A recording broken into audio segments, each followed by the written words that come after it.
मेरे भाइयों बहनों, माताओं, बुजुर्गों, बच्चों, आप सब लोगों को मेरा नमस्कार, सबको मेरा प्रणाम, सत श्री अकाल।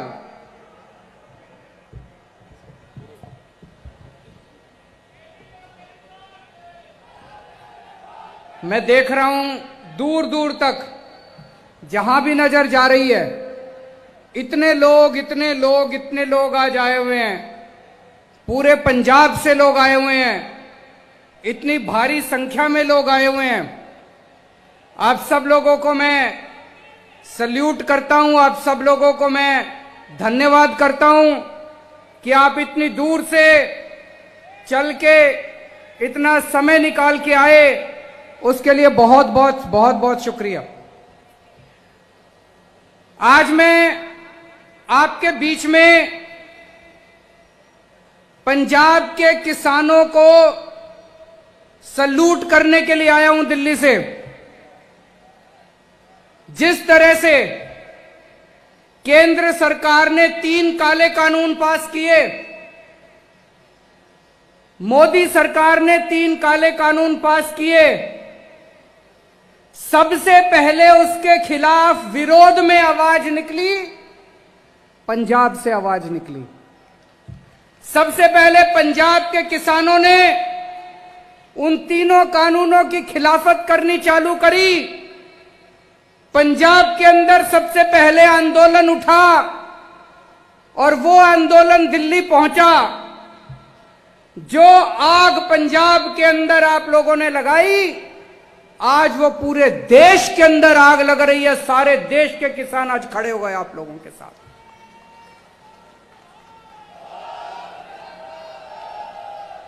आज मैं पंजाब के किसानों को इसीलिए सल्यूट करने आया हूं। पंजाब वीरों की धरती है। ये आज नहीं, सदियों से जब अन्याय हुआ देश के ऊपर या पंजाब के ऊपर, पंजाब के लोगों ने उसमें लीडरशिप ली है। और इस बार भी तीनों कानूनों के खिलाफ पंजाब के किसानों ने लीडरशिप ली है। मैं सल्यूट करने आया हूं पंजाब के लोगों को कि अब केवल पंजाब के किसानों का आंदोलन नहीं बना, अब ये हर आदमी का, हर औरत का, हर बच्चे का आंदोलन बन गया है। और केवल पंजाब में नहीं, मैं दिल्ली से आया हूं, दिल्ली के घर घर के अंदर ये आंदोलन पहुंच गया है। मैं भी सूरत गया था। सूरत में आम आदमी पार्टी बीजेपी से 27 सीट जीत गई है।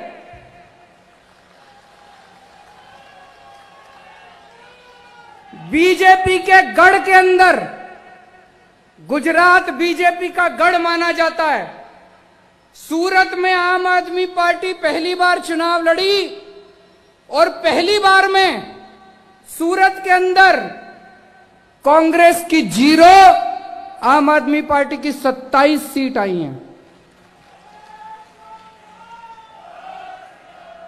तो मैं अभी सूरत गया था।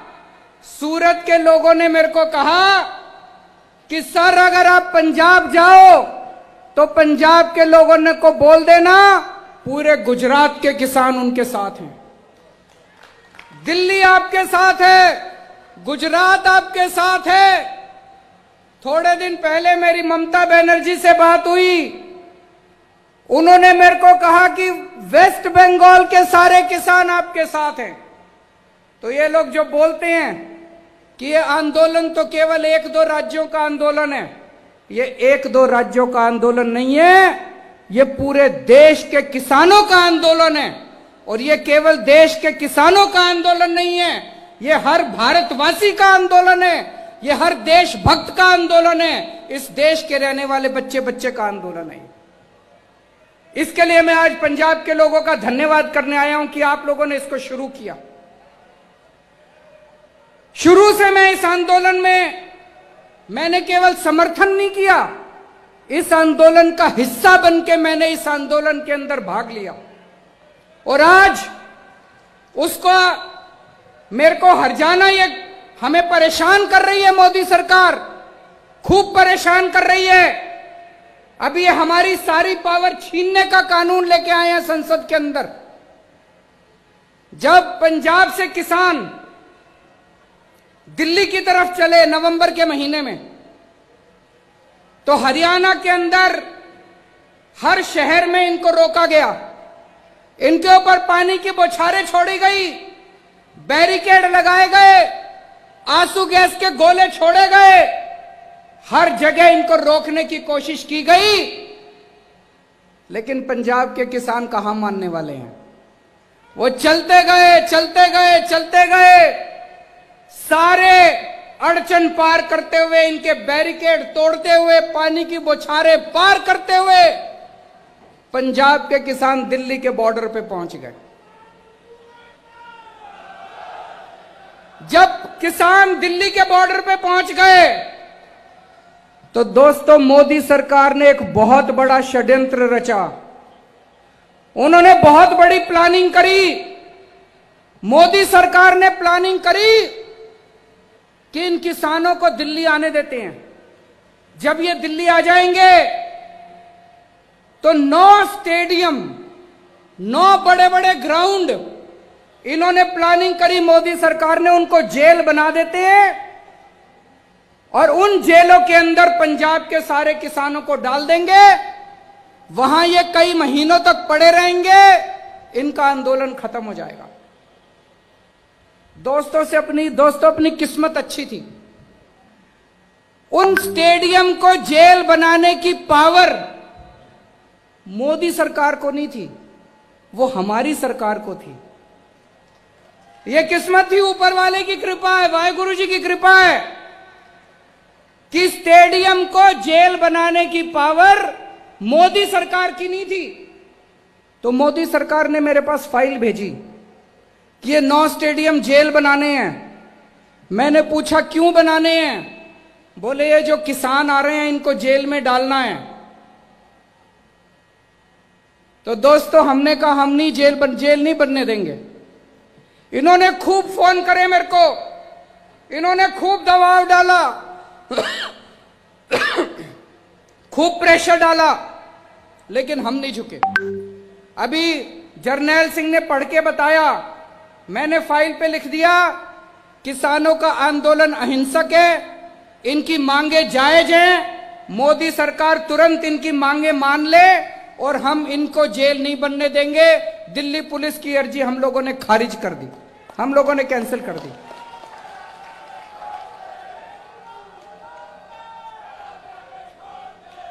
ये इतना गुस्सा हो गए, इतना गुस्सा हो गए मेरे से, मोदी सरकार खूब नाराज हो गई और उसी का नतीजा है पिछले हफ्ते संसद के अंदर मोदी सरकार कानून लेके आई है कि दिल्ली के अंदर अब से सारी पावर केजरीवाल की नहीं होगी।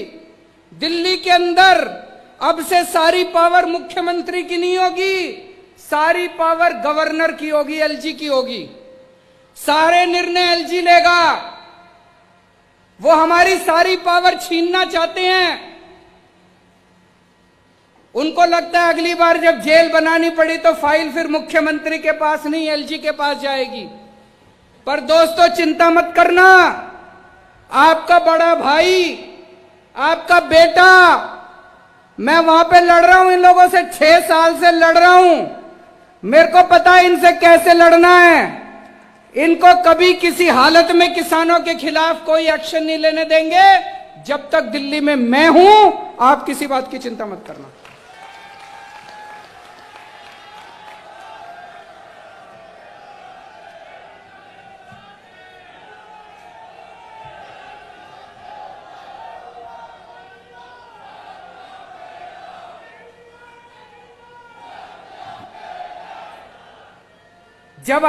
जब बॉर्डर पे किसान आके रुक गए, उनकी सेवा करने के लिए हमारे सारे एमएलए, जितने एमएलए बैठे हैं, पंजाब के सारे एमएलए, हमारे एमपी भगवंत मान साहब, हमारे दिल्ली के सारे एमएलए, दिल्ली के सारे एमपी, सबने वहां जाके सेवादार की तरह सेवा की। मैंने सबको बोल दिया, वहां जाओगे पार्टी का झंडा नहीं लेके जाना, पार्टी की टोपी नहीं पहन के जाना, पार्टी का नाम भी नहीं लेना, केजरीवाल का नाम भी नहीं लेना, सेवादार बनके वाहेगुरु जी का नाम लेके किसानों के बीच में जाके सेवा करना। इन्होंने सबने जाके रोज सेवा करी, और भी बहुत लोगों ने सेवा करी, केवल हमने नहीं। वहां पे और बहुत सारी जत्थेबंदियां हैं, सब लोग ने लंगर लगा रखा है। हमने दिल्ली सरकार की तरफ से वहां सारा पानी का इंतजाम करा, टॉयलेट का इंतजाम करा, हमने वहां पे लंगर का इंतजाम करा। फिर कई बच्चे आए एक दिन मेरे पास, बोले हमें अपने पिंड में बात करने में दिक्कत होती है, सिग्नल कमजोर है। हमने वहां पे फ्री वाईफाई का इंतजाम करा दिल्ली सरकार की तरफ से। जो जो हम कर सकते थे हमने किया। तो एक दिन आपने अखबार में पढ़ा होगा, मैंने सोचा मैं भी सिंघू बॉर्डर पे जाके किसानों से मिलके आता हूं। जब मैं अपने घर से निकला तो दिल्ली पुलिस ने मेरे को रोक लिया। दिल्ली पुलिस मेरे अंडर में नहीं आती, दिल्ली के मुख्यमंत्री के अंडर में नहीं आती। मेरे को मेरे घर के अंदर नजरबंद कर दिया, मेरे को 24 घंटे घर से नहीं निकलने दिया, ताकि मैं सिंघू बॉर्डर पे जाके किसानों से ना मिल सकूं। लेकिन दोस्तों, मुझे कोई परवाह नहीं है, ये जो मर्जी अत्याचार करें, आप लोगों का लड़ाई, आप लोगों की लड़ाई जायज है, आपकी मांगे जायज हैं, आप सच्चाई के रास्ते पे चल रहे हो, अंत पंत में जीत अपनी होगी।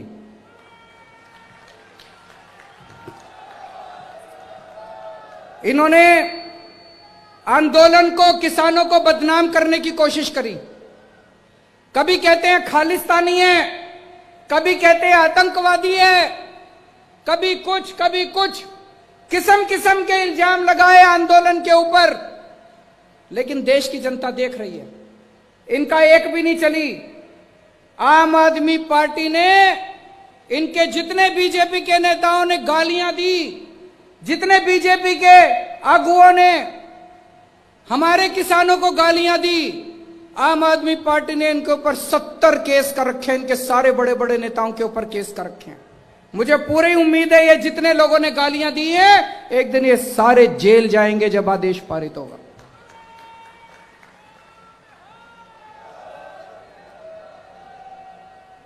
दोस्तों, 70 साल से इस देश के अंदर किसानों के साथ अन्याय हो रहा है, किसानों के साथ ज्यादती हो रही है।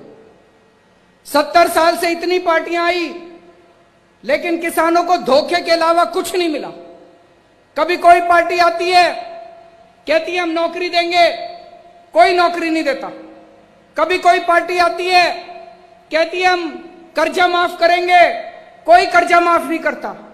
लेकिन दोस्तों, ये तीनों कानून जो हैं, ये तीनों कानून ऐसे हैं कि अगर ये लागू हो गए तो किसानों का कुछ नहीं बचेगा, ना उनकी जमीन बचेगी, ना उनकी खेती बचेगी। ये खेती उठा के बड़े बड़े पूंजीपतियों को, इनके जो दोस्त है, 3-4 दोस्त है, उनको उठाने की पूरी तरह इन्होंने तैयारी कर रखी है। आज से 4 साल पहले जब पंजाब में चुनाव हुआ था, तो कैप्टन साहब ने भी बड़े बड़े वादे किए थे कि नहीं किए थे? कैप्टन साहब ने कहा था स्मार्टफोन दूंगा, जिस जिसको स्मार्टफोन मिल गया जरा हाथ खड़ा करके दिखा दो, अपना फोन दिखा दो। कैप्टन साहब ने जिस जिसको स्मार्टफोन दिया है, किसी को नहीं मिला। कैप्टन साहब ने कहा था किसानों का लोन माफ करूंगा, कर्जा माफ करूंगा। किस किस का कर्जा माफ हो गया, जरा हाथ खड़ा करके बता दो। कैप्टन साहब ने कहा था बुढ़ापा पेंशन 2500 रुपए महीना करूंगा। जितने बुजुर्ग बैठे हैं, जिस जिसके 2500 रुपए हो गए, जरा हाथ खड़े करके बता दो। कैप्टन साहब ने कहा था हर घर में नौकरी दूंगा। किस किस को नौकरी मिल गई, जरा हाथ खड़े करके बता दो। आज ये मैं कार्ड लेके आया हूं, ये कैप्टन साहब ने ये कार्ड बांटे थे, नहीं बांटे थे? इस पे लिखा है बेरोजगारी भत्ता कार्ड, बेरोजगारी भत्ता कार्ड, इस पे लिखा है कैप्टन ने सौं चुकी, हर घर एक नौकरी पक्की। कैप्टन ने सौं चुकी, हर घर एक नौकरी पक्की। किस किस को नौकरी मिल गई दोस्तों? ये कार्ड, कैप्टन साहब ने ये कार्ड 20 लाख लोगों के घर में बांटे थे। 20 लाख नौजवानों को यह कार्ड दिया था। कैप्टन साहब ने कहा था मेरे को वोट दे दो, मेरी सरकार बन गई तो मैं नौकरी दूंगा। ये कार्ड ले आना, कार्ड दिखा के मैं नौकरी दे दूंगा। आज पंजाब के युवा उनके घर के चक्कर काट रहे हैं, एक आदमी को नौकरी नहीं मिली। मेरी आप लोगों से निवेदन है, ये कार्ड फेंकना मत, ये कार्ड रखे रखना। रोज सवेरे उठ के इस कार्ड को निकाल के देखना, यह आपको याद दिलाएगा कि आज से 4 साल पहले एक आदमी आपको धोखा देके वोट देके चला गया। ये कार्ड आपको याद दिलाएगा कि किस तरह से कैप्टन साहब ने आपको झूठ बोल के वोट लिया। ये कार्ड फेंकना मत। अगले 1 साल तक रोज सवेरे उठ के ये कार्ड देखना। मैं आपसे पूछना चाहता हूं कि अगर कोई आपको धोखा देता है तो आप क्या करते हो? उससे बदला लेते हैं। कैप्टन साहब ने आपको धोखा दिया, 1 साल के बाद उनसे बदला लेना है नहीं लेना है? लेना है नहीं लेना? हाथ खड़ा करके बताओ जरा। जिसने धोखा दिया, पूरे पंजाब को धोखा दिया, ना किसी को नौकरी दी, ना किसी को रोजगार दिया, ना किसी का लोन माफ किया, ना किसी की बुढ़ापा पेंशन लगाई। अभी 2 दिन पहले एक टीवी चैनल, क्या नाम है आप? एबीपी गंगा, एबीपी चैनल वालों ने 2 दिन पहले एक सर्वे किया था। देखा था? सर्वे आया था। क्या था सर्वे में? 2 दिन पहले उन्होंने सर्वे किया था कि आज अगर चुनाव हो तो पंजाब में किसकी सरकार बनेगी। सर्वे में आया है कि पंजाब के लोग कह रहे हैं कि आज अगर चुनाव हो तो पंजाब के अंदर आम आदमी पार्टी की सरकार बनेगी। मैं नहीं कह रहा, सर्वे में आया है। एबीपी चैनल वालों ने सर्वे किया है। सर्वे के अंदर निकल के आया है कि आम आदमी पार्टी नंबर 1 पार्टी है, आम आदमी पार्टी की सरकार बनेगी। तो दोस्तों, ये कार्ड संभाल के रखना। 1 साल के बाद जब आम आदमी पार्टी की सरकार बनेगी, जिन जिन लोगों को कैप्टन ने यह कार्ड दिया था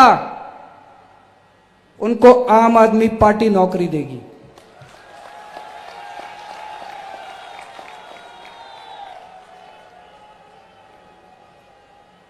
जिन जिन लोगों को कैप्टन ने यह कार्ड दिया था, जब तक नौकरी नहीं मिल जाती तब तक आम आदमी पार्टी की सरकार आपको बेरोजगारी भत्ता देगी।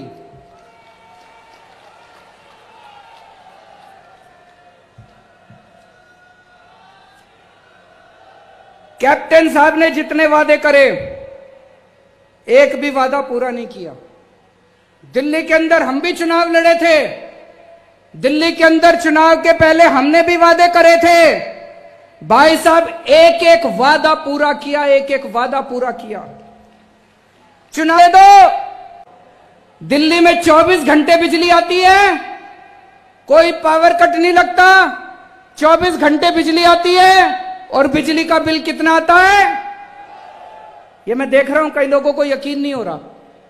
मैं देख रहा हूं कई लोगों के चेहरे फक पड़े हैं अभी, उनको समझ नहीं आ रहा रे ऐसे कैसे हो सकता है, बिजली का बिल 0 कैसे आ सकता है। भाई साहब, दिल्ली में 73% लोगों का बिजली का बिल 0 आता है। उनके घर बिजली का बिल नहीं आता, उनके घर बिजली का बिल नहीं आता। 24 घंटे बिजली आती है, चमत्कार है ये। और पंजाब के अंदर इतना बिजली का बिल आता है।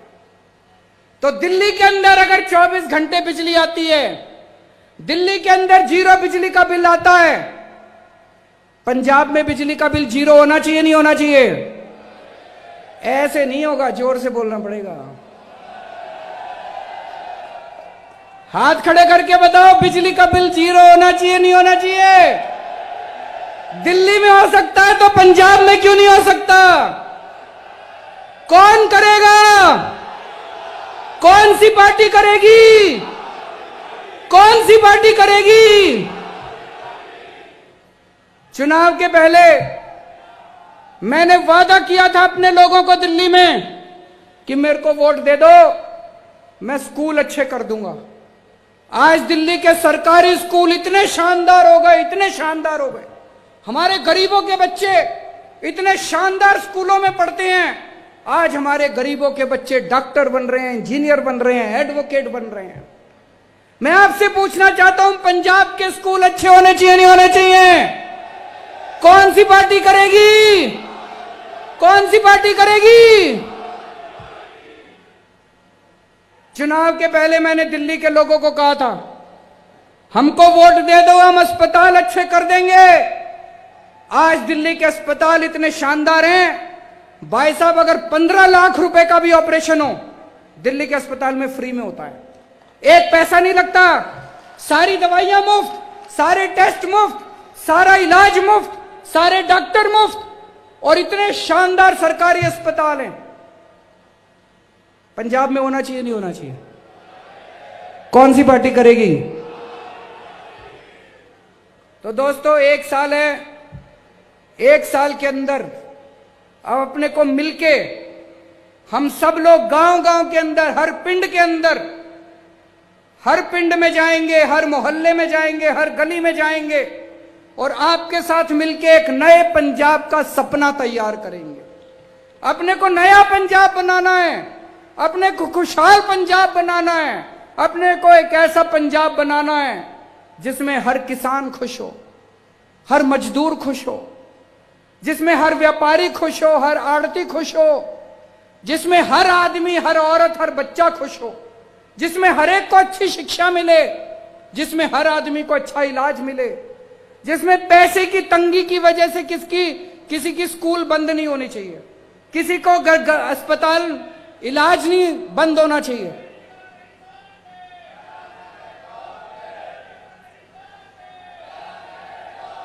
तो हम सब लोगों को मिलकर एक ऐसा पंजाब बनाना है। अगले 1 साल में हम सब मिलकर एक ऐसे पंजाब का सपना तैयार करेंगे। उसके बाद आम आदमी पार्टी की सरकार आएगी और आपके साथ मिलके पंजाब को एक नया पंजाब बनाएंगे, खुशहाल पंजाब बनाएंगे।